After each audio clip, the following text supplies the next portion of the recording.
To order. I want to welcome everyone and our witness, Mr. Crabtree. And without objection, the chair may declare a recess at any time. I recognize myself for the purposes of an opening statement. We're here today to examine the Biden administration's announcement of a pause on LNG, liquefied natural gas, exports to non-free trade agreement countries, which appears to be nothing more than electioneering and a bending of the knee to the leftist environmental activists. I will admit I could not believe it happened when it did, and if it was a pause of a week or two, maybe that could be something that would be digestible. The fact that it's gone on now for months is something that is very perplexing, and this is the reason for the hearing. In doing so, however, the administration is undermining our country's national security and energy independence. The administration, along with leftist activist organizations, have made it abundantly clear that they wish to end all fossil fuel use and reach net zero emissions by 2050 at any cost. This effort would be laughable, except that it is eviscerating our economy and hurting hardworking Americans across the country. In fact, the left's policies have consistently ignored the energy benefits, jobs, revenues, investments, and educational opportunities that come with LNG facilities across the United States. In 2019, America officially became a net exporter of energy and now leads the world in LNG exports. I found it interesting that in my home state of Texas, we actually produce more natural gas than the entire country of China. We would take great pride, and we should take great pride in the fact that we are an exporter and that we have states like Texas that can outperform and outproduce large nation states like China. However, this administration's pause has caused a great alarm and uncertainty, particularly with our European allies. The United States LNG producers and exporters are rightfully alarmed by the pause. They need predictability in order to move forward into the future. In fact, 16 states' attorneys generals have now sued the Department of Energy, arguing that the DOE did not have clear congressional authorization to issue a pause and violated major questions of doctrine when they did. State-level representatives in Texas have gone as far as to create a House Select Committee on protecting Texas LNG exports to mitigate the negative consequences of the pause on the LNG industry and the state energy sector as well. It's going to affect the Texas economy as well as the United States economy, and I commend them for these efforts. One key issue with this LNG pause, is the understanding that the federal government's legal authority to make the decision. It's unclear whether the pause is even necessary to update the public interest analysis the Department seeks to update. When acting on an LNG export permit application to non-free trade agreement country, the Department conducts a public interest analysis that takes a number of criteria into account. Many, including several of us in Congress, question whether the Department and the Biden administration should have applied those same criteria to their decision to pause LNG exports. Had they applied those criteria, it seems the administration would have easily decided against an LNG export pause. You have to ask yourself, what was the domestic need for the pause? What would be the effect on job creation? What were the international considerations? And what would be the pause's effect on the environment, which is purportedly intended to benefit? If the Biden administration was truly considering the environmental impacts of LNG exports, it would have dismissed the role LNG plays in the world's energy mix. LNG produces 40% less carbon dioxide than coal, and 30% less than oil rather, which solidifies LNG as the cleanest fossil fuel in the mix. The Biden administration and the Department have defended the pause by arguing that our operational capacity for LNG exports remains at high levels. True, but for how long? Because we're talking about moving forward and what's going to happen in the mid and near future. Americans don't need to read between the lines to understand that this pause is a political decision in an election year to shore up an election base. Our witness, Brad Crabtree from the Department of Energy, leads the Department's Office of Fossil Energy and Carbon Management. His office has been tasked to assist in the review and update to the public interest the analysis for LNG exports. I want to thank Mr. Crabtree for appearing here today and for your willingness to testify on this important issue. One thing to also consider when you have a war between Ukraine and Russia, this is an absolute gift to Vladimir Putin, in so much as one of the main destinations for liquefied LNG exports is Europe. And our allies desperately need it, and I don't want them buying it from Russia. And with that, I yield to Ranking Member, now it's going to be Acting Ranking Member Ms. Norton from Washington, D.C. for her opening statement. Thank you, Mr. Chairman. And thank you, Chairman Fallon, and thank you to the witness for being with us here today. As a matter of good government, I've always held that Congress should use the most up-to-date facts and analysis when crafting policy. I would expect federal agencies to do the same. Members of Congress should encourage agencies to study issues before making consequential policy choices. Outdated data leads to outdated policy. Back in January, when the Department of Energy paused future permits for liquefied natural gas or LNG exports, export terminals, they did so with the goal of making better policy. DOE is taking the opportunity to update its public interest analysis to include current economic, climate change, and global energy security considerations. Over the last 5 years, global events and new research have shifted the economic and environmental factors that DOE should consider when making LNG export facility permitting determinations. DOE must also closely scrutinize the greenhouse gas emissions associated with the LNG production life cycle and its disproportionate effect on minority communities. The Biden-Harris administration has wisely pumped the brakes on new permits to examine all potential effects on the American people. This temporary and limited pause on permits will in no way affect our ability to assist allies across the globe. To help defund Vladimir Putin's war of aggression against Ukraine, the United States has stopped export capacity to meet the European allies' energy needs. DOE has already approved permits to supply enough LNG to support Europe with capacity to spare. New research indicates that producing LNG emits more greenhouse gases than previously estimated. Natural gas system leaks spew greenhouse gases into the atmosphere. New satellite measurements reveal that prior estimates fell woefully short of understanding the scope of LNG production's environmental impact. Previous analysis also failed to account for the disproportionate damage LNG export projects have on disadvantaged communities. These export projects emit toxic gases that can increase cancer and lung disease risks. Yet corporations focus solely on profits, keep building new export sites near low-income and minority communities. I applaud DOE's work to take a moment to update their research related to these projects. As part of President's Justice 40 initiative, these studies must focus on decreasing the energy and environmental burden on disadvantaged communities. The Biden-Harris administration has not chosen to stymie industry. It seeks simply to carve a policy path forward using up-to-date research and evidence. Using science and facts is not anti-energy. It is pro-people, pro-communities, and just common sense. This hearing makes a mountain hill out of a molehill. The permitting pause affects only exports, export projects awaiting approval by DOE. DOE has already authorized permits for facilities that, when operational, will amount to a 600% increase in LNG capacity.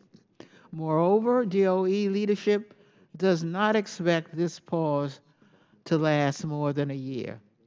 We're all here today talking about a drop in the LNG export bucket compared to the massive expansion in export capacity the Biden administration has already enabled.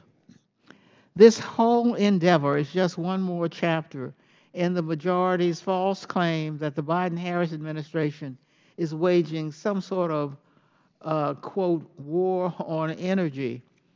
I once again return to the facts, which show that the United States has never produced more fossil oils than right now. LNG export capacity has increased more than 30% since 2021. More importantly, this administration and congressional Democrats have made historic investments in clean energy through the Inflation Reduction Act, which will reduce energy costs for American families, invest in a healthier future, and combat climate change by bringing us closer to a 100% renewable energy future. I follow the facts and listen to experts. The Biden-Harris administration has committed to do the same. The natural gas permitting pause is just that, a pause to gather more evidence to make sure our policies are the right ones. I do not understand why some of my colleagues object to evidence-based policymaking. Maybe they would rather have this hearing than working with the administration to move beyond harmful fossil fuels like LNG and support policies that embrace renewable energy sources. Thank you, Mr. Chairman, and I yield back. Thank you very much. Today we're joined by Brad Crabtree, who serves as an Assistant Secretary of the Office of Fossil Energy and Carbon Management at the United States Department of Energy. Thank you, Mr. Crabtree, for being here and for your testimony. Pursuant to Committee Rule 9G, the witness will please stand and raise your right hand. Do you solemnly swear or affirm that the testimony you're about to give is the whole truth, the whole truth, and nothing but the truth, so help you God? Thank you. Please let the record show the witness has answered to the affirmative. Please take your seat. And let me remind the witness that we have read your written statement, and it will appear in full in the hearing record. Please limit your oral testimony to 5 minutes. I think you know the drill. 4 minutes, green light, 1 minute, yellow light, and then kind of try to wrap it up. And then the red light, if you go a little bit over, you will be forgiven. I now recognize Mr. Crabtree for his opening statement. Needs to speak into the microphone. Oh, sir, could you speak in the microphone? Thank you. Sorry, thought I pushed it. Good morning, Chairman Fallon, Ranking Member Norton, Congressman Higgins. I appreciate the opportunity to be before you today and to testify at today's hearing regarding the Department of Energy's announcement of updates to our economic and environmental analyses that support public interest determinations for liquefied natural gas export applications to countries with which we do not have free trade agreements. We're required under Section 3 of the Natural Gas Act to undertake such determinations. I look forward to sharing some background on that announcement and a status update of where we are today. Let me begin with the unprecedented transformation brought about by U.S. natural gas production. In less than 2 decades, the shale revolution has fundamentally changed America's energy prospects. We have gone from a nation poised to become a major natural gas importer to the world's top producer and exporter of natural gas, both of which are relatively new roles for our country. Over the past 2 years, American natural gas has made a decisive difference in helping Europe to meet its energy supply challenges following the Russian invasion of Ukraine, as well as the broader energy security needs of our Asian and other international allies and partners. Last year, U.S. LNG exports reached a new high, averaging nearly 12 billion cubic feet per day, and exports are expected to increase to over 14 billion cubic feet next year as new projects come online. With authorized projects currently under construction, our export capacity is set to reach over 26 billion cubic feet per day. That is more than double our current level, and our export capacity will be 40% greater than any other country by 2030, even after accounting for other countries' announced capacity additions. And our level of authorized exports to countries in which we have no qualifying free trade agreement goes well beyond these numbers. We have authorized exports over 48 billion cubic feet per day to non-FTA countries. This is 4 times our actual current LNG export levels and nearly twice the anticipated export volumes at the end of this decade. This level of authorized exports to non-FTA countries represents nearly 45% of our current domestic natural gas production. To summarize, our export posture is world-leading and will grow dramatically during the remainder of this decade, regardless of future DOE export approvals. This context makes clear why it is so important that we take this moment to evaluate the impacts of authorizing further exports beyond the very large volume of exports that we have already approved. We need to understand how additional exports beyond 48 billion cubic feet per day, again, nearly half our domestic production, would impact our economy, communities, domestic consumers and manufacturers, international partners, and the environment. To that end, on Friday, January 26, DOE announced that we are undertaking a review of our analyses that we rely on for public interest determinations of applications for proposed exports, again, to non-FTA countries. While this update to our analysis is being completed, DOE will defer making determinations on all pending non-FTA applications. Regular updates to economic and environmental analyses have long been a critical component of DOE's public interest determinations under the Natural Gas Act, Section 3A, and in the past, we have also deferred decisions on those determinations pending completion of analyses. In 2012, DOE temporarily deferred its review of 15 then pending applications to export LNG until it had completed its review of public comments, which occurred several months later in 2013. 2 years later, in 2014, DOE announced plans to undertake new economic studies to gain a better understanding how even higher levels of U.S. LNG exports at levels between 12 and 20 billion cubic feet of natural gas would affect the public interest. Those studies were then published in late 2015. By early 2018, DOE again determined that a new economic study was warranted given both the total volume of non-FTA exports authorized at that time, again equivalent to 21.35 billion cubic feet of natural gas per day, and the additional volumes of LNG requested for export and then pending applications. Accordingly, 6 years ago in June 2018, DOE published its 5th and most recent study, economic study entitled Macroeconomic Outcomes of Market-Determined Levels of U.S. LNG Exports. DOE provided notice of all of these economic studies in the Federal Register and solicited public comment. These public comment processes have been an invaluable part of our decision-making. Additionally, beginning in 2014, DOE undertook studies to evaluate life cycle greenhouse gas and other environmental impacts associated with LNG exports. The established framework for making public interest determinations relies on economic and environmental analyses to inform DOE of the potential impacts of additional exports. As we explained in an order denying a petition for rulemaking brought by several environmental groups last summer, and I quote, "Because the U.S. LNG market and related issues, including climate change considerations and global energy security, are all dynamic, the LNG export program is best served by continuing to update the economic and environmental studies, analytic approaches, and public interest factors that DOE considers in an iterative fashion based on developing facts and circumstances. Our current update of our economic and environmental analyses is consistent with last summer's order." To carry this out, we are partnering with 2 of our national laboratories, the National Energy Technology Laboratory and Pacific Northwest National Laboratory, to support the underlying modeling work, which is well underway. This effort will be similar to past updates. However, one key difference is that when those past updates were undertaken, the reality of U.S. LNG exports was speculative or at best nascent. Now, after several years of burgeoning U.S. natural gas production exports, we have significant data and global events and trends to draw on. We're working quickly to complete this work and to have it ready for public comment. We're planning for a 60-day public comment period, and together with that process, we estimate the update will be completed by the end of the first quarter of 2025. I would note in conclusion, we have a strong record of defending our Natural Gas Act determinations because they've relied on well-supported and up-to-date analyses. Absent our current update to those analyses, future applicants whose non-FTA applications are approved would face litigation challenges from organizations alleging that DOE improperly relied on outdated analyses. Thank you, and I look forward to your questions. Thank you, Mr. Crabtree. Without objection, Representative Higgins of Louisiana and Representative Pfluger of Texas are waived onto the subcommittee for the purpose of questioning the witness today's hearing. Without objection, so moved. And now I recognize myself for 5 minutes of questions. Mr. Crabtree, do you believe that President Biden is aware is completely aware that there is a complete 100% pause on new permits for LNG exports to non-FTA countries? I'm sorry. Okay, sorry, did you not Apologies, hear I me? didn't- That's okay. I'll speak in the microphone. Do you believe that President Biden is completely aware that there's a 100% pause on new permits being issued for LNG exports to non-FTA countries?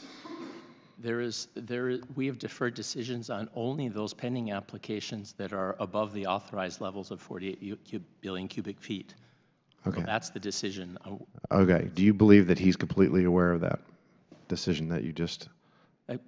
The entire administration, I believe, is aware of that. Okay. I find it interesting that when Speaker Johnson spoke to the president about this issue, President Biden was completely unaware, and he said, "No, we haven't done that." So that's interesting and alarming at the same time. Do you believe that the Biden administration's announcement on LNG pause that occurred on the 26th of January, which is almost 3 months ago, do you think that since we have since heard all sorts of indications from the department and the administration regarding its anticipated length? So the question is, when will the pause end? I think you might have just answered it, which is, are you saying the first quarter of 2025? Yes, the Secretary has been very clear about that publicly, and I have as well. So almost an entire year. Here's another question. The Biden administration is seeking to bring, I think, a crushing end to U.S. energy production involving the use of fossil fuels in any place, in any form. Meanwhile, liquefied natural gas is widely abundant, and it's a clean source of energy that leads the world in exporting. So why the pause when I believe under the Obama administration, what you just mentioned, there was a pause, but they were issuing conditional permits. Why not issue conditional permits?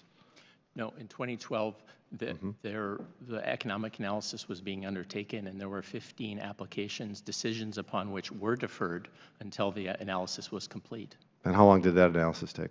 Well, the public comment was incorporated, and the results of the studies were finalized in early 2013. So how long did it take? Was it 2 months, a month, a year? I believe it was about a year, but I'd like to get back to you for the record to be precise. Okay, so your testimony is that they didn't issue any permits for that year?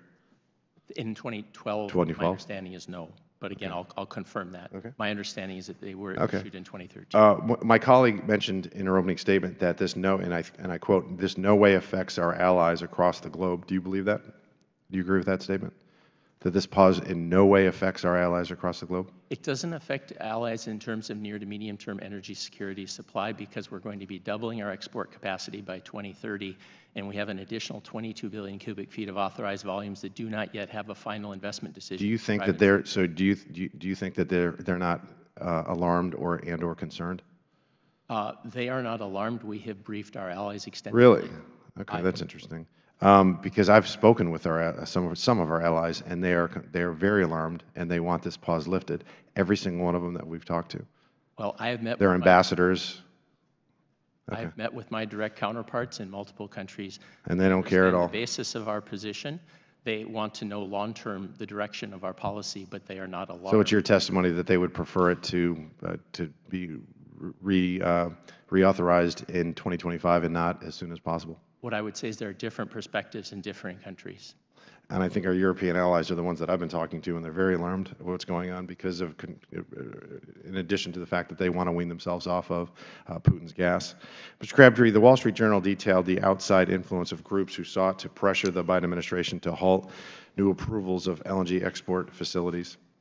Further, Bloomberg reports that the work of a researcher who, quote unquote, openly admitted that his research on LNG life cycle emissions was prematurely released with the ultimate goal of getting rid of natural gas entirely, close quote, was a clear factor in the Biden administration's decision to announce the pause. This research was not peer reviewed. Are you familiar with the work that we're referring to? The work was not peer reviewed. I am familiar with it. Mm-hmm. I would argue that that is actually a basis for our decision, is that there's conflicting analysis from both sides about life cycle analysis, about domestic economic impacts. And I'm limited on time, so I apologize, but I just need to ask you this. As Assistant Secretary of the Fossil, Energy, and Carbon Management Office, is it important that research relied on by the FECM to do its work is scientifically sound and peer-reviewed? That is exactly why we have involved our national labs to participate with us and technical experts from DOE offices to do this work. Do you think that do you anticipate that this researchers' work will support the DOE's update to its public interest analysis? Well, their work is the basis for our public interest analysis. I'm not predetermining the outcomes of what we come up with on the economic and environmental analysis, but it's precisely why we're doing it is their expertise and to bring that to bear. And my time has expired, so the chair now recognizes Acting Ranking Member Norton for her 5 minutes of questions. Thank you, Mr. Chairman. I ask unanimous consent to submit for the record this article from S&P Global Commodity Insights entitled U.S. LNG Pause to have no short-term mid-term impact on EU supply security EC. I'm sorry. Thank you. This report quotes a spokesman from the European Commission who says they have been in close contact with DOE on the matter and continue to have a, quote, solid, end quote, energy partnership. Now, Mr. Without objection, so ordered. Mr. Crabtree, the Department of Energy's pause on LNG exports will have almost no impact on the United States' ability to supply LNG globally. Looking at this chart on the screen, you will see that DOE's pause on exports affects only a small fraction of potential export capacity. The affected capacity is represented in the red bar on the chart.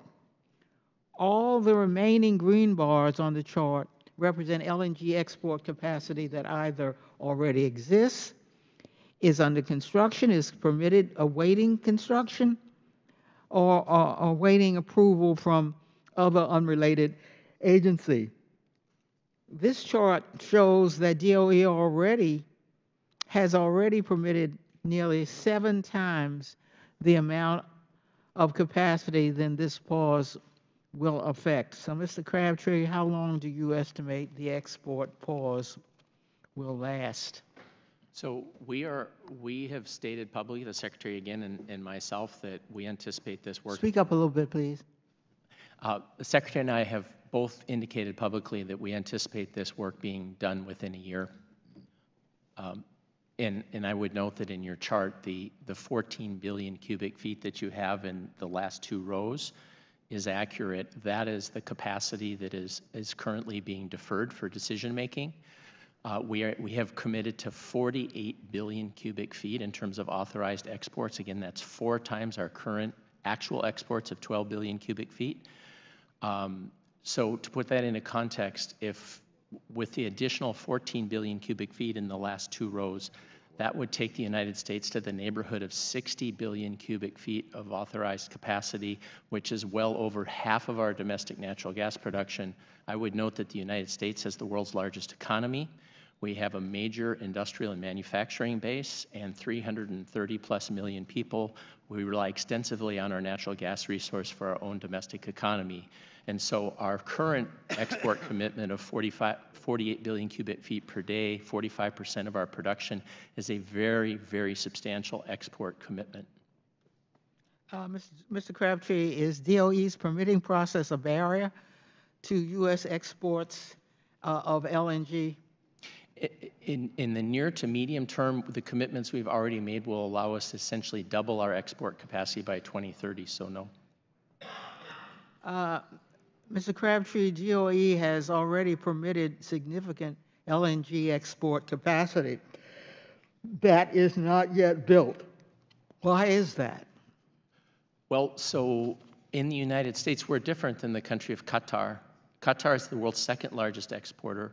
The government of Qatar and Qatar Energy are the same. It's a state-owned company. We approve FERC and MARAD permit construction, siting, and operation of terminals. The role of the Department of Energy is to authorize their exports to non-free trade countries. But after that, our industry is a fully private sector enterprise. Those projects are financed by in the private sector. And so you have 22 billion cubic feet of capacity represented across a wide range of projects that have been approved by Department of Energy for export, but they have not been able to finance their projects in the private sector up until this time. I think it's fair to say that some of those projects may not move forward, some will, but that's a private sector decision. We have authorized their exports, but we don't get involved in financial investment decisions. That's not our role. So we have determined that the global and domestic LNG production effects of DOE's pause are not consequential, but the reason for the pause is quite consequential. For far too long, when DOE evaluated LNG export authorization requests, it did not consider the detrimental effects on disadvantaged communities. LNG export sites come at a cost to local communities and industries where they operate. Studies have found that living near LNG export facilities may cause serious health concerns, including asthma, heart disease, cancer, etc. On top of that, in one of Louisiana, a new LNG terminal destroyed the local shrimp industry when it wrecked the wildlife habitats and eliminated docking space. Mr. Crabtree, can you commit today to ensuring that DOE's forthcoming public interest analysis will incorporate and consider environmental justice concerns and effects on existing local industries? And the gentlelady's time has expired. I'm going to let you answer, but if you could just do it quickly. Thank you. Thank you, Mr. Chairman. Ranking Member Norton, we are undertaking an assessment of local and community impacts from the development of liquefied natural gas production. I would just quickly note that compared to 2018, when we last updated our economic analysis, our capacity was 4 billion cubic feet. We're now at 14.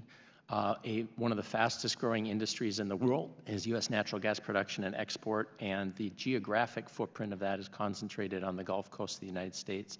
So we will be looking at the whole range of impacts, some of those that you've referenced, like environmental justice, as well as the economic and jobs benefits where they occur.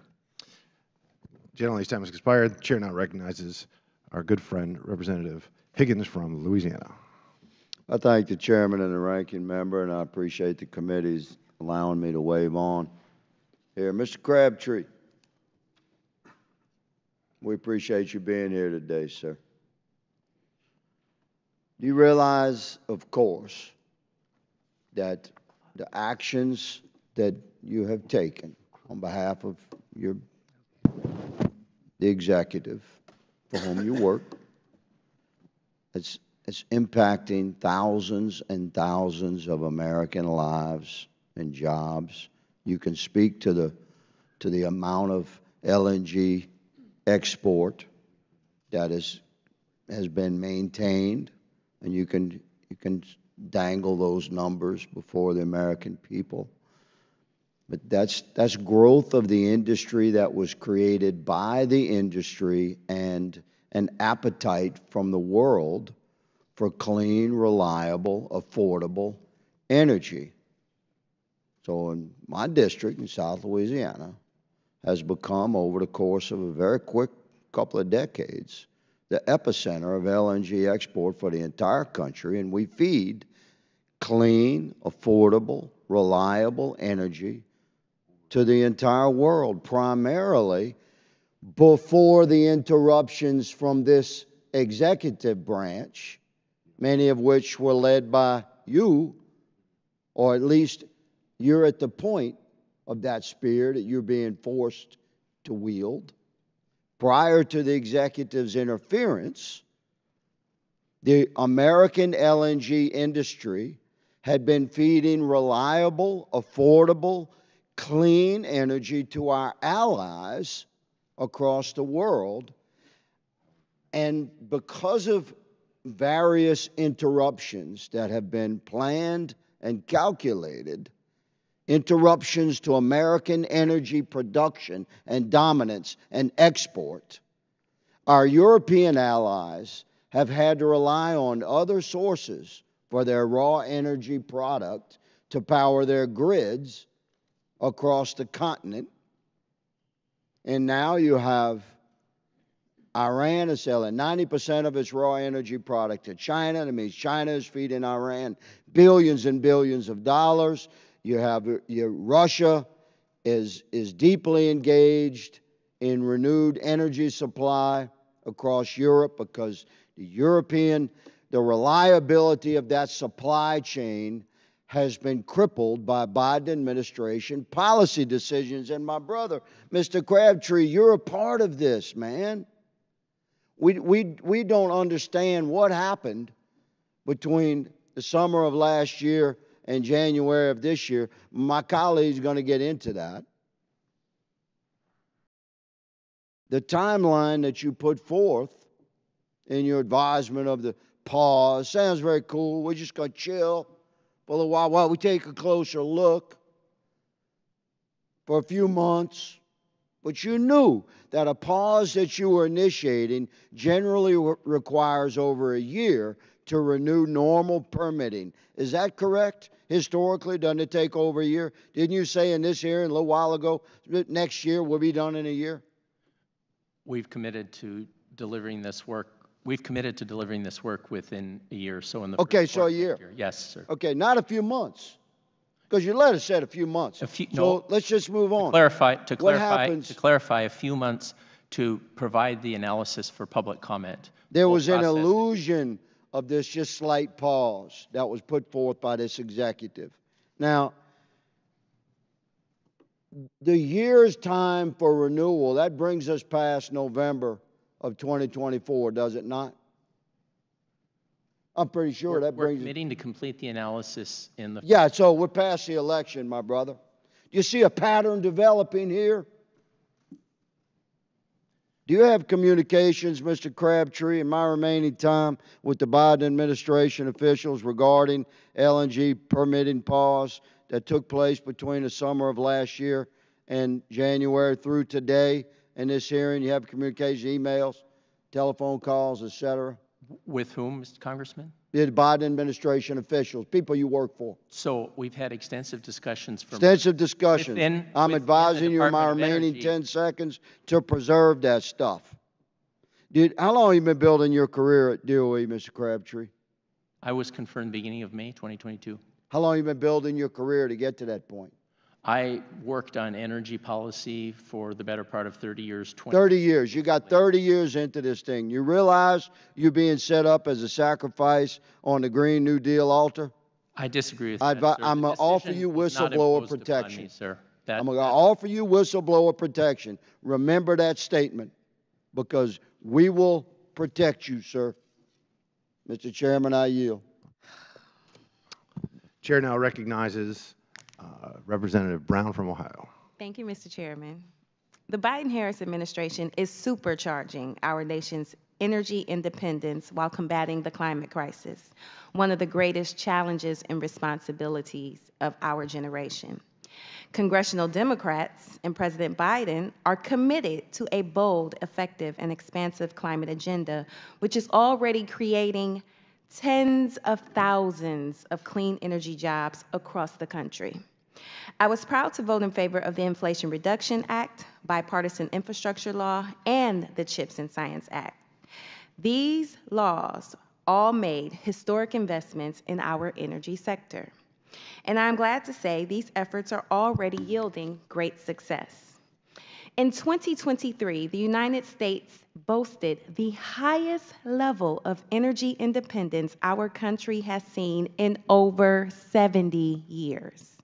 This January, the Biden-Harris administration announced a pause in the approval of pending and future liquefied natural gas export projects as part of an effort to update the current outdated process while developing a modern approach to assess how projects serve the best interests of the American people.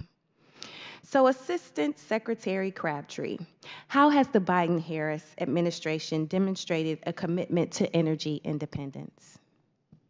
Well, Representative, I think you've summarized it well in the sense that we have obviously the bipartisan infrastructure law, passed in 2021, then the Inflation Reduction, which provided extensive funding across energy industries or energy and climate investments. The Inflation Reduction Act provides several $100 billion worth of tax credits to incentivize a whole range of technologies that are essential both to meet our climate goals, but also, as you point out, to sustain and even improve the U.S. energy independence. And I think the facts speak for themselves. We are dramatically expanding a whole range of clean energy alternatives, even as the United States has become the largest oil and gas producer and exporter in the world today. And that expansion continues, even as the same time we're committing to decarbonize that oil and gas production and use, and also to manage methane emissions to near zero by 2030. And I would note that we have the support and participation of the oil and gas industry in that effort as well. Thank you. And Assistant Secretary Crabtree, how will the pause on liquid natural gas export projects positively impact American energy independence now or in the future? Well, I would just note, I need to go back to the fact that we have already made authorization decisions for 48 billion cubic feet of exports. We're currently, capacity, we're currently exporting 12 billion cubic feet. And then of the 14 billion cubic feet that's operating in terms of capacity, we have another 12 billion cubic feet that will be online by 2030. So we're already #1 in the world in terms of our natural gas exports.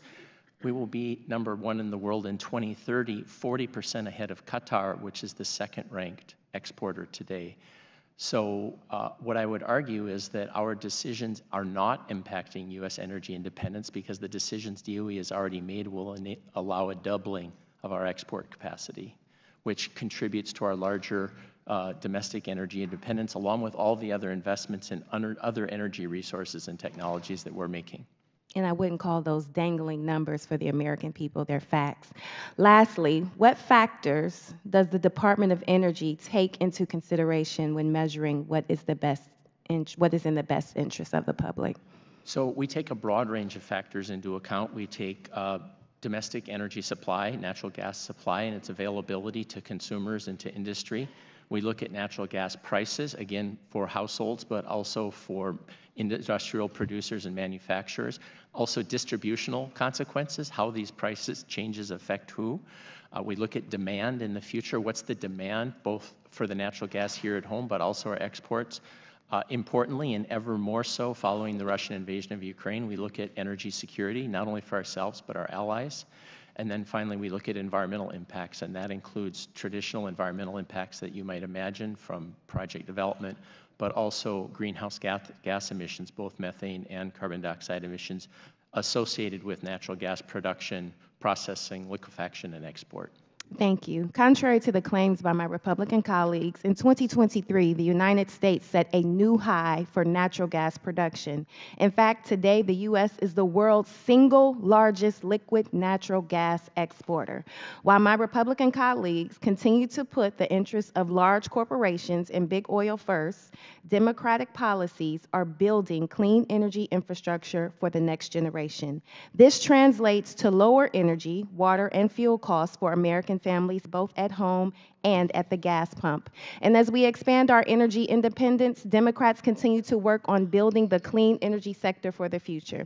The Inflation Reduction Act provides hundreds of billions of dollars in loan guarantees and subsidies for clean energy to expand domestic clean power production, growing our energy independence, and leading the world. Although my Republican colleagues are once again attempting to undermine that transformational legislation, I will continue to work to build, expand, and defend it. Thank you. Chair now recognizes our good friend from Florida, Mr. Waltz. Assistant Secretary Crabtree, do you recall signing and issuing the July 18, 2023 Department of Energy denial to the Sierra Club's rulemaking petition on DOE's natural gas export policy? Yes, Congressman, I do. And with that decision, you stated, as we have up here for the American people to see, quote, DOE's continuing development of LNG export policy has accounted for changes, say again, accounted for changes in environmental energy, economic, and other relevant considerations. I'd also like to bring to your attention to the excerpt for that decision here that it says, insofar as petitioners, the Sierra Club in this case, a well-known environmentally focused group that, by the way, have been petitioning the DOE for over a decade to do this, and repeatedly denied, including yourself. So insofar as petitioners are asking DOE to halt approval of pending applications to export LNG until DOE completes a final version of its policy guidelines, we find there is, quote, no factual or legal basis for such an action at this time. That's from you. But then 6 months later, after you signed this denial, the administration announced its decision to pause pending decisions on export permitting for LNG to non-free trade agreement countries. So what factual or legal basis suddenly emerged? What happened in 6 months to justify implementing this pause that you agreed was, quote, well-functioning and adaptable to, quote, changing economic and environmental circumstances? What changed? I'm happy to answer that question. The Sierra Club in their petition was basically asking us to fundamentally roll back our adjudicatory process to our orders and our determinations and proceed with a rulemaking. And the point we were making in that order is that our process has been sustained in litigation, our past approvals of projects, because we look at these projects on a case-by-case basis and look at the evolving LNG, for many natural years, gas and right. LNG So what market. changed? And in that very order, we essentially make the case for the very thing we're doing today, which is updating our economic and environmental analysis, because it's very clear based on the it's very clear based on the litigation approach of various stakeholders that our determinations, any future approvals we make, would have been subject to litigation. But in the time risk, I have and that's in remaining, that we're order. saying it's fine, the process is fine, but then in 6 months, we need to update everything. And let me tell you what a lot of the American people... That's not what I said. But that's essentially what we've done. No, right? That's not true. But I'll tell you what people suspect. We suspect this is an election year. We expect this as a political play to the base. And let me just, to the Democratic base, and let me just tell you, I mean, you have industry estimating that global demand for LNG could rise as much as 50% by 2040. And the thing that concerns me is that Russian LNG exports to the EU have grown since 2021. They're selling just as much as they ever did through China and through India. Is it in the public interest to cripple Russia's LNG exports? Congressman, there are so many differing views of future market demand. That's actually an argument for a pause. We have 22 billion cubic feet of exports that we've authorized that have not been able to get FID in the marketplace. The public interest? No, we are voting on a Ukraine package today. Is it in the public interest to cripple Russia's LNG? That's a yes. I would think that would be an easy yes. We are crippling their capacity. They're selling just as much as they ever did. Between now and 2030, so we're spending against her. So look, I sit on the Intelligence Committee, on the Armed Services Committee. If we drop the price of global oil and gas below a certain point, Russia's done, Mr. Secretary. And that, for that matter, Iran is done. And yet we're literally spending against ourselves as they're selling just as much as they ever did. 90% of Iran's going to China, by the way. And let me just, look, you're parsing some things here, but this is about long-term signals. And you just stated that our allies aren't being affected. I just sat down with the Speaker of the Parliament of Lithuania, right on the front lines. And she said, we buy 80% of our gas through Texas and through Louisiana at your government's request. And now, she said, we're making political and industry decisions to go in a different direction from the United States because we don't know if it's going to be there long term. I also sat down with South Korea, officials from Japan and South Korea, and we know Japan has moved away from nuclear, trying to go back. They said, we're trying to get off. You guys are beating us up for buying Russian gas. Where's North American gas? Where's it going to be in the next 5, 10 years? What's going to happen if President Biden gets reelected? They're making long-term decisions, and the signal you've sent to our allies, Mr. Secretary, is a big question mark. They don't know. At least they're telling me, and I take it at face value. I don't think politics are at play for them. They're trying to get on to North American gas and off of Russian gas. And this pause has sent all the wrong signals. Thank you, To Mr. help Chairman. I them, to yield my help them time. get off Russian gas, we're going to be providing another 12 billion cubic feet of capacity between now and 2030. All right, we're going to go ahead and Ranking Member and myself are going to ask an additional 2 minutes of questions. I think it's important to state that economics 101, particularly when you're talking about energy, is production levels today are not determined by what's happening today. Production levels today in energy are determined by policies and decisions that happened years ago, whether that's 2 years ago, 4 years ago, 6 years ago. Do you believe, Mr. Crabtree, that stability and predictability are important when we're talking about energy production? Investment certainty is important to industries that are capital intensive and have projects that take years. So this to is, build. you would agree that energy production is capital intensive? What I would argue is that Mr. Crabtree, it's just the certainty of our regulatory decisions are also important. Mr. Crabtree, if we're can you do me a favor? Litigation risk. Mr. Crabtree, I've been overly polite. Can you please just answer the question? Do you believe that energy production is a capital intensive endeavor? Yes. It's a simple question. Capital-intensive It's not a endeavor. trick question. I Of course said it is. that. Okay. Yes. All right. Do you believe that stability and predictability are important when you're talking about capital intensive endeavors? Again, not a trick question. It is important, but also the certainty of our regulatory decisions is important to investors, and that's. Can you, what's so risk- when you have this analysis, couldn't you do the analysis and continue to approve new liquefied natural gas exporting permits? The challenge is there are. No, I mean, could you do that? There are 14 billion cubic feet of projects. All right, let's try it again. Could you do that, though? Could this administration, could your department do this analysis, but at the same time, we'll say synchronously, also be approving new liquefied natural gas permits? Not without approving them and having them subject to legal risk, because our analysis, for the environmental analysis, is 5 years old. Our economic You analysis could do it. is 6 years old. The past administration didn't have a pause. No, but the Obama administration did in 2012. We had 15 projects pending, and they deferred the decisions on those projects until the analysis was completed, and then it was.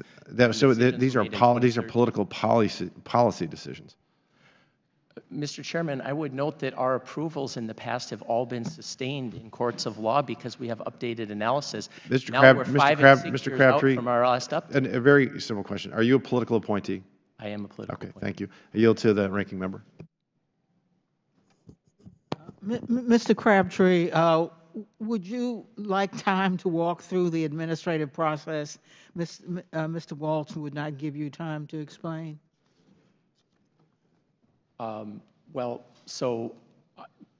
Thank you, Ranking Member Norton. We have economic and environmental analysis that we are required to use in our decisions of determining whether a given export application is in the public interest. And over the course of the program, beginning in 2012, on a periodic basis, we have had to update the economic and environmental analysis subject to changing circumstances in the marketplace. In the initial years, those analyses and frankly the industry itself were suggesting much lower levels of exports than we're actually already at today, let alone what we've approved for the future. And so our process now is that, consistent with what we've done in the past, our last environmental analysis was updated 5 years ago. Our economic analysis was updated 6 years ago. Based on previous practice, it is time for us to update that analysis. A lot has changed in the world. We're the largest producer and exporter of natural gas in the world. We had COVID that we came out of, supply chain crisis, the Russian invasion of Ukraine. It is a dramatically different environment that we're operating in today. And so now, as part of our process, as we did in 2012, we are deferring decisions on those applications until we complete this economic and environmental analysis. And what I would argue gets lost in the public discussion is that our previous approvals for industry have been sustained in the courts. And even in 2017, the courts specifically acknowledged the updating of our analyses as a basis for that. And any future decisions we might make will be subject to litigation risk if we don't take this step today. Gentlelady's time has expired. Chair now recognizes Representative Pfluger from Texas for 5 minutes of questions. Thank you, Mr. Chair, and for waving on. It was a shock on January 26th to hear the President announce his what I think he's calling a pause, but what the industry is calling a ban on LNG exports to non-free trade agreement countries. Mr. Crabtree, how many free trade agreement countries exist? I don't remember the exact number. I'd have to go back and check, but 14. 80% of the natural gas market is non-free trade agreement countries. Has 80%? Yes. Is non-free trade agreement countries? Correct. Okay, so we have 14 free trade agreement countries that comprises 20%. That's correct. Korea is the large market that is a free trade country with respect to natural gas. Okay, so DOE undertaking steps and the usual process in accordance with DOE's past practice to update the analyses that DOE has long determined are necessary to make a reliable assessment of the public interest. How many BCF was promised, BCF a day, BCF a year, any metric you want, was promised to Europe by President Biden about a year ago? The agreement with the EU promised 15 billion cubic meters. So all of those to free trade agreement countries? No, that was to the European Union, which is collectively the world's largest natural gas market. All of those free trade agreement countries? No, they're not. Okay. They're non-free trade exactly the point. countries. So was it determined at that point in time that they were in the public interest? Did the president making that statement promising that amount to the EU, to non-free trade agreement countries? Based on regulatory decisions made in previous administrations and this one, plus efforts to make sure that cargoes got to Europe that were actually committed cargoes to East Asia, we were able to not only meet that commitment, but succeeded substantially. So I want to know why DOE is not following precedent to consider the LNG export authorization applications while updating the study. Why are you deviating from we are following precedent. I just got done explaining in response to the chairman's questions that the chairwoman's questions, ranking member's questions, that we updated in 2012. There were 15 applications pending to non-free trade area countries, and the decisions on those applications were deferred until the economic analysis was updated, public comments were incorporated. That process was completed in 2013, after which... How many current projects are in works that don't have approval, that need the approval, that would meet the requirement and meet the demand and meet the supply that was promised by the president to the EU or other non-FTA? I can get you the specific number of projects, but the volume of exports beyond what's operating, the capacity is 12 billion cubic feet under construction, and 22 billion cubic feet have been authorized but do not yet have FID, if that's your question. No, the question really is, why is it taking longer? Why are you not following precedent when this pause has happened, and yet the president stated previously in statements like he made about the EU and the promise that we were going to send a certain volume over there, why now are we pausing it? Well, we met that commitment and exceeded it, sir. But this is not happening. By a large measure. You met it on that day, but for the future commitments that we have, for the future contracts that we have, we have capacity nearly equivalent to our current entire export capacity is coming online in the next 6 years, nearly a doubling. Mr. Crabtree, I'll reclaim my time. Thank you for that. The fact is that there are many countries right now that are looking for LNG and are looking for contracts. Are they asking you for one-year contracts, two-year contracts? Or what's a typical contract look like, a request from a country that we're dealing with?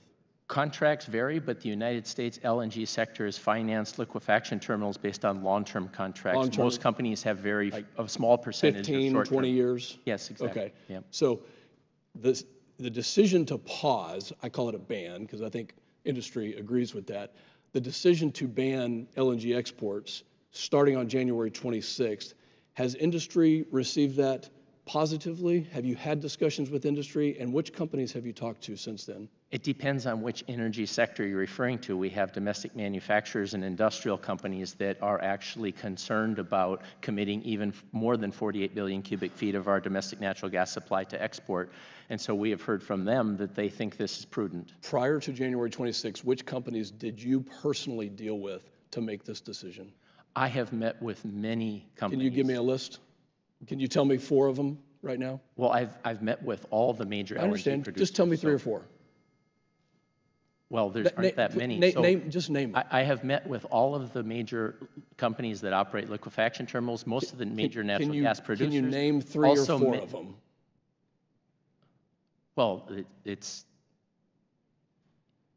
they're well known. There's only That's what, it should be easy, right? So just name 3 of them. Name 2 of them. well, there's Mr. Crabtree. I mean, are You're you asking in the me to Department of provide Energy. you with This a is- list? No, I'm asking you right now, just name 1 of them. Well, no, Cheniere is an example. Okay, so you met with Cheniere prior to January 26th. I have been Did meeting they- with were these they in companies since agreement? the day I was confirmed, sir. Were they in agreement with the administration's decision? Was Cheniere in agreement with the administration's decision? The LNG companies are concerned about the decision. Very concerned about the decision. We finally got somewhere. I'll yield back. Chair now recognizes Mr. Khanna for his 5 minutes of questions. Mr. Chairman, I know that the companies may be concerned about the decision, but this president has one concern: lowering prices for the American people.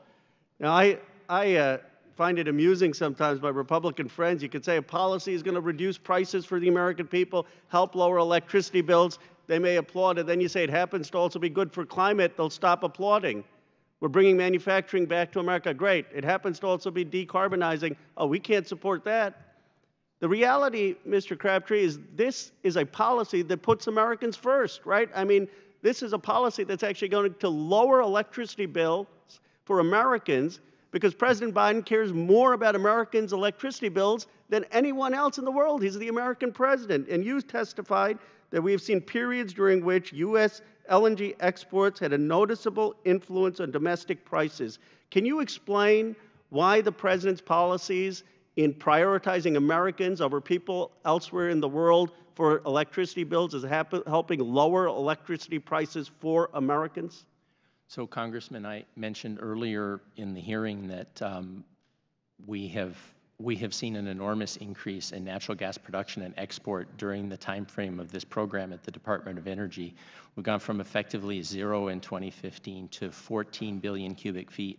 More than tripled, correct? More than tripled. Yes. Yes. And then we've also authorized 3.5 times that volume for export already committed, and there's 12 billion cubic feet under construction. So up until this point, with the exception of the supply crisis following the Russian invasion of Ukraine, we have seen very low natural gas prices in the United States. We saw a spike in that market situation, that supply crisis. What we need to look at, though, is as we contemplate much higher volumes of exports, far beyond anything, if you look at both what we've authorized, the 48 billion cubic feet, and then the 14 billion cubic feet of projects that are pending, collectively that takes us in the neighborhood of 60 billion cubic feet, which is well above half of U.S. domestic natural gas production. The Department of Energy has never analyzed exports at that level, and we're duty-bound to look at that and see what the domestic price and supply and other considerations are, along with the needs of our allies and the environmental considerations. We have to look at all of that. Let me help you out a little bit. Maybe help out the Biden messaging. Isn't it true that the EIA projects that if the president hadn't taken this policy, you would have American consumers paying 10% more in their electricity bills? Well, the EIA does, in their projections, does associate an incremental increase in price based on given levels of increased export. Isn't a simple way of saying this is the president's policy is saving Americans' electricity bills 10%, whereas what the Republicans want without this pause would mean higher electricity prices for Americans because of their ideological commitment to utility companies and LNG companies? We are very concerned that any future decisions we make do not lead to higher domestic prices, sir. My sense is that this is the president's total priority. And you heard from my colleague on the other side, they care about the companies. This president cares about lowering prices for Americans. And it also happens that it's good for climate disasters. Can you explain, Mr. Crabtree, how much climate disasters have cost the U.S. taxpayers over the last year? I'm sorry, I don't have that data at hand, Of but course. we've been seeing for many years a steady increase both in the number of disasters and their intensity and therefore their costs. It's $92 billion, 500 deaths in those disasters. I just want to summarize, Mr. Crabtree, that the president's policies primarily are motivated by lowering energy prices for American consumers at a time of inflation. The big contrast is that many of my colleagues and friends on the other side care about the companies. That's why they're asking you, did you meet the companies? While you're not maybe meeting with all the companies, our president is meeting with folks in Pennsylvania and Ohio who are facing too high electricity bills, and his policies are with them in mind, lower their electricity bills. If he hadn't done that, they would be paying 10% higher. Is that a fair summary of the president's policies here? That is a fair summary. For the record, though, it's important. I want to emphasize that in my job, in the 2 years I've been in this job, I have met with all stakeholders. I've met with industry, both natural gas and LNG industry. But do you prioritize the American people first? And I've met with environmental and community groups and other stakeholders. We have an open door. We're taking input from all parties, so I just want to make that clear. That's fair. I yield back. Chair now recognizes Ms. Norton for her closing statement. Thank you, Mr. Chairman. We have heard in this hearing today the United States has grown to be the world leader in liquefied natural gas exports in less than a decade.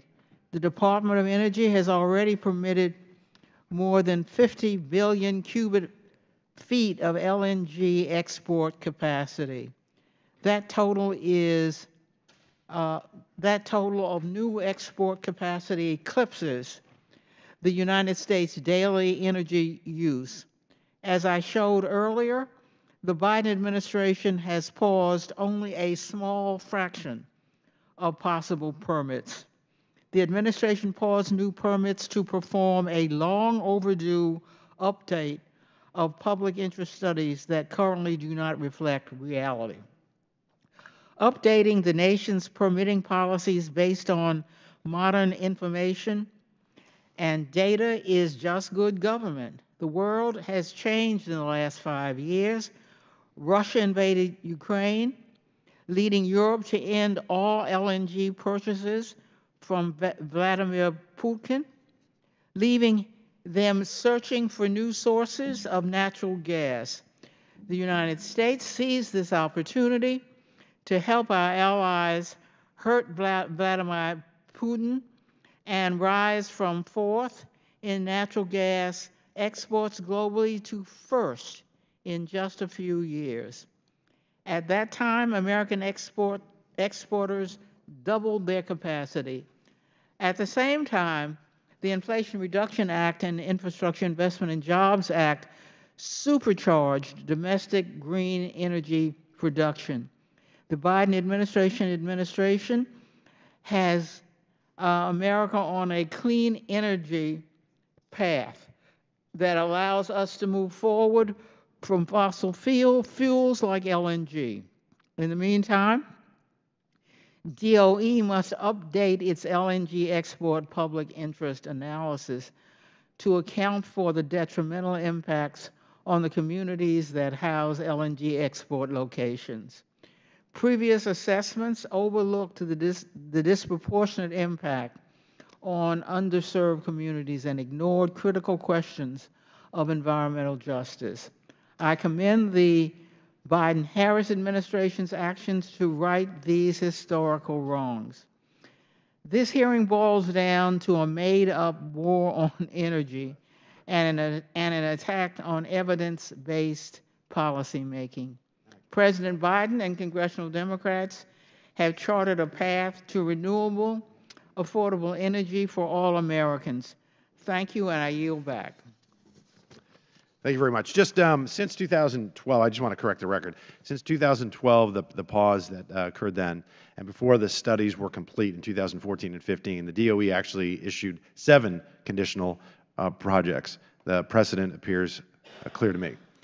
And also, we rose to prominence in historical high production levels in the 10-year period where there were 0 LNG export bans. And I'll say once again, the production levels today are determined by policies and decisions from years ago. The industry wants stability and predictability.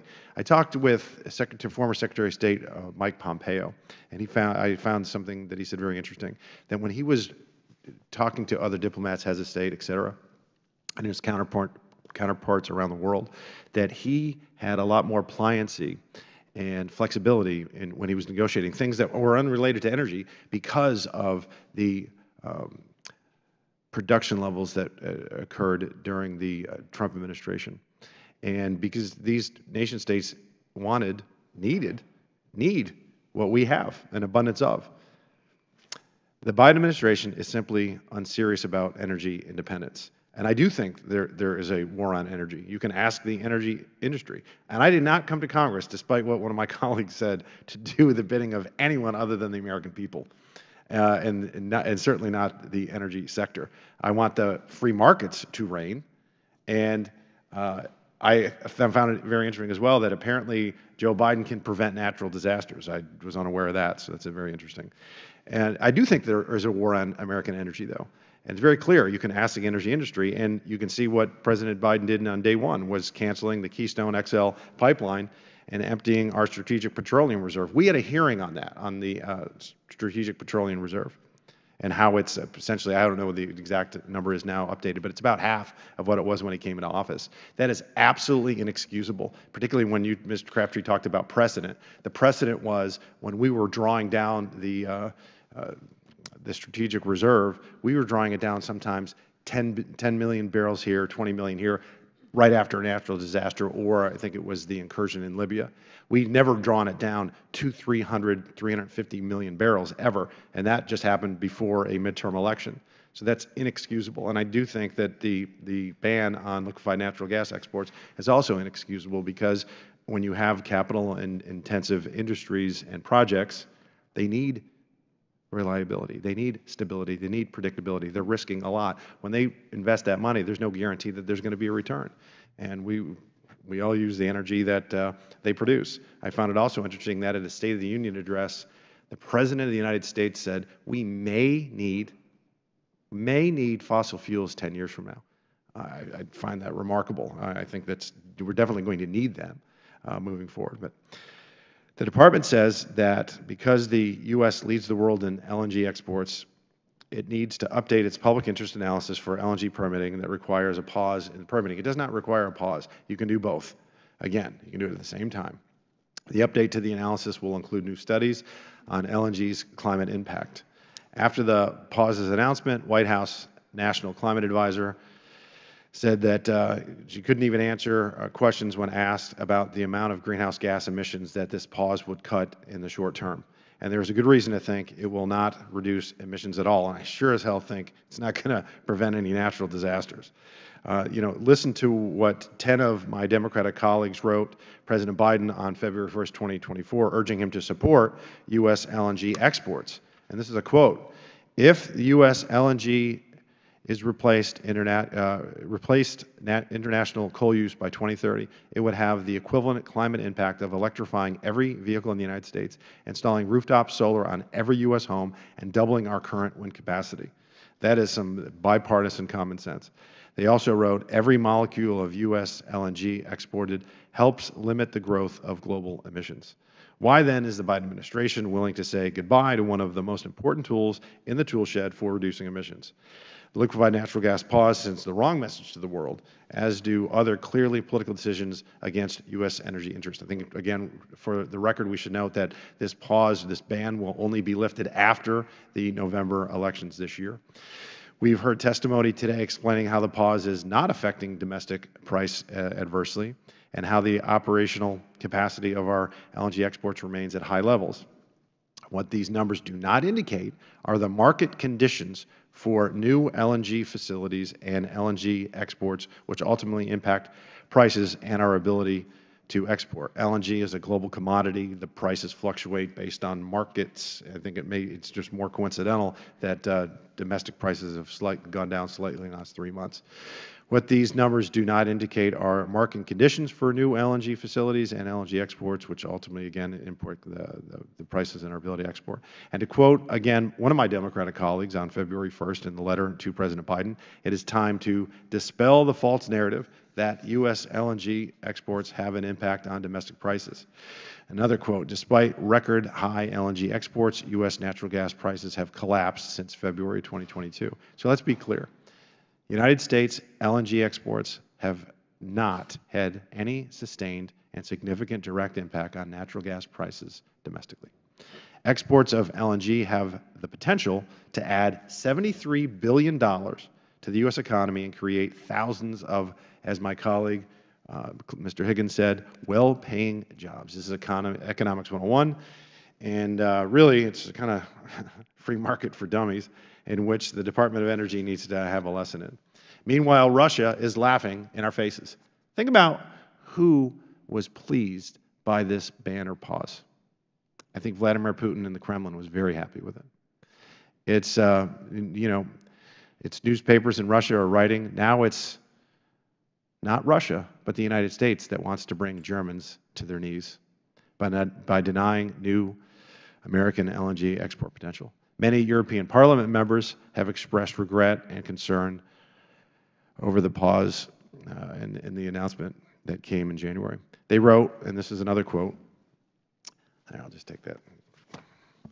They wrote, "The decision not to allow permits to proceed undermines America's allies and the Western order more broadly, and will give succor to our adversaries and those who wish to divide us. We should reconsider." I'd like to submit for the record the European Parliament letter and House Democrats February 1, 2024, letter to President Biden in the record without objection, so ordered. The question becomes, if it is not the U.S. supplying affordable and clean and abundant energy to the world, who's going to do it? I think some nefarious actors are going to be very pleased. Our allies around the world are relying on us. We need to provide leadership. We have what not only they want, but what they need. And we need to provide consistent energy supplies at affordable prices. Instead, this administration has chosen to intentionally create uncertainty within the markets at a time when global tensions are growing increasingly high, particularly considering what's happening in the Middle East right now. America is uniquely situated to provide the world with affordable energy. It's a blessing, and you know, we shouldn't hinder our own energy security. The rest of the world will be watching closely the decisions that we make here in Washington, and we urge the Department of Energy to reevaluate and reverse this misguided decision. I want to thank our witness for coming today, and with that, this committee hearing is adjourned. Oh, no, 1 minute. Oh, yeah, I've got to do the last. All right.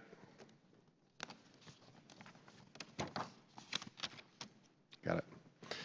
And with that, and without objection, all members have 5 legislative days within which to submit materials and additional